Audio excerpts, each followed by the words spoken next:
हरे कृष्णा। श्रील प्रभुपाद भगवान श्री कृष्ण के संदेश को यथारूप पूरे विश्व में पहुंचाने के लिए एक ऐसे संत ने जन्म लिया जिसने अपने जीवन में व्यक्तिगत आपदाओं को सहते हुए सनातन धर्म को पूरे विश्व में पहुंचाया। जी हाँ, मैं बात कर रही हूँ श्रील भक्तिवेदांत प्रभुपाद जी की। प्रभुपाद जी का जन्म 1 सितंबर 1896 में हुआ था भारत के शहर कोलकाता में। घर में सब उन्हें अभयचरण के नाम से बुलाते थे। उनके पिताजी का नाम था गौर मोहन डे और उनकी माताजी का नाम था रजनी। बचपन में प्रभुपाद जी बच्चों के साथ खेलने की बजाय मंदिर जाना ज़्यादा पसंद करते थे।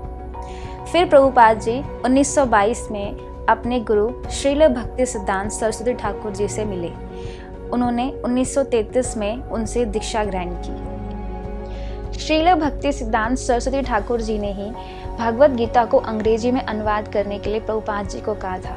उन्होंने कहा था कि भारतीय लोग विदेशी चीज़ों को अपना रहे हैं, विदेशों में भी भगवान के नाम का प्रचार होना चाहिए। इसीलिए उन्होंने भगवान की भगवत गीता को अंग्रेजी में अनुवाद करने के लिए कहा था। उन्होंने ही भगवान के नाम का प्रचार करने के लिए प्रभुपाद जी को उत्साहित और प्रेरित किया था। 1950 में 50 साल की उम्र में उन्होंने विवाहित जीवन से सेवानिवृत्त हो गए और अपना सारा ध्यान उन्होंने अध्ययन और बुक्स में लगा दिया।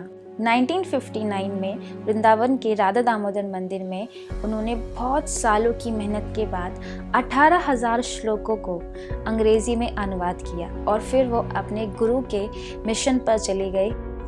यात्रा के दौरान उन्हें 2 अटैक आए पर उन्होंने हिम्मत नहीं हारी। उन्होंने अपनी डायरी में लिखा था कि भगवान, मुझे नहीं पता कि मैं कहाँ जा रहा हूँ और मुझे आगे क्या करना है। मुझे नहीं पता कि मेरे इन लिखे हुए ग्रंथ को कोई पढ़ेगा भी कि नहीं, कोई अपने पारिवारिक जीवन में उतारेगा भी कि नहीं, पर फिर भी अगर आपने मुझे यहाँ तक भेजा है तो इसके पीछे कोई ना कोई रीज़न ज़रूर। तब से लेके अभी तक उन्होंने 60 से अधिक धार्मिक ग्रंथों, टिप्पणियों और सारांशों को लिख चुके थे।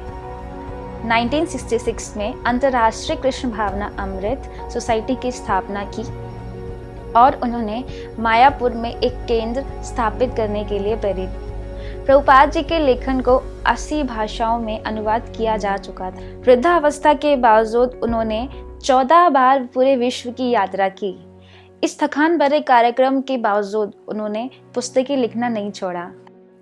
ऐसे तो संसार में कई व्यक्तियों ने जन्म लिया, पर कोई कोई ही होता है जो साधारण आदमी से बिल्कुल अलग सोचता है।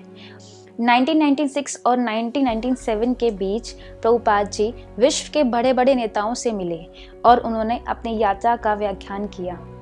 वैदिक दर्शन को समझने के लिए उन्होंने लोगों का साक्षात्कार, और उन्हीं में से एक थे इस्कॉन के संस्थापक भक्तिवेदांत स्वामी प्रभुपाद जी।